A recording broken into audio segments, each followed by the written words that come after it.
sini. Ada apa Mandor? Tengok apa nih? Ini apa mau potong nih? Ini mari tengok ini macam nih. Ini macam nih tak boleh potong nih. Ini macam nih. Nih.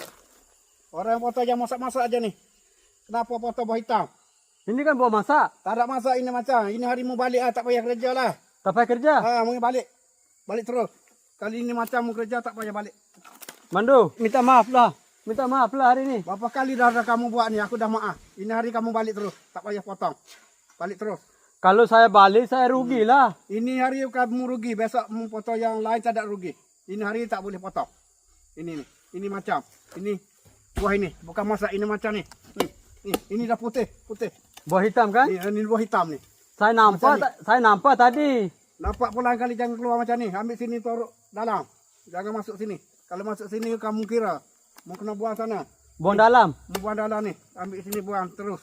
Kamu tak boleh kerja ini hari. Balik terus. Mando, kalau saya balik saya rugi lah. Maaf lah. Ini hari aku bagi kamu balik. Kamu tak boleh kerja terus. Balik. Kamu kena balik terus. Okey, kalau Mando suruh balik, saya balik lah. Balik. Saya tak jadi boleh buat apa. Ini tak boleh ni. Lain kali jangan potong ini macam.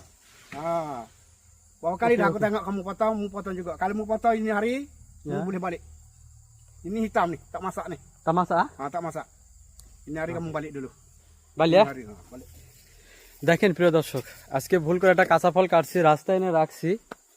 Mandu আমার সাথে মনে করেন হচ্ছে, দেখুন কি আচরণটা করতেছে। আপনারা হয়তো বা বোঝেন নাই তার ভাষা।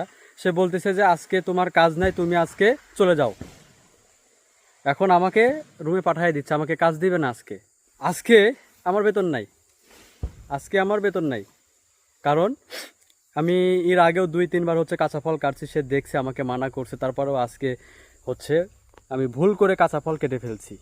আজকে যে মান্ডু দেখে আমাকে বাসায় চলে যেতে বলছে। আজকে যে কাজ করছি টাকা দিবে না। তাকে বললাম যে আমার ভুল হয়েছে, আমাকে মাফ করে দেন, তাও দিচ্ছে না।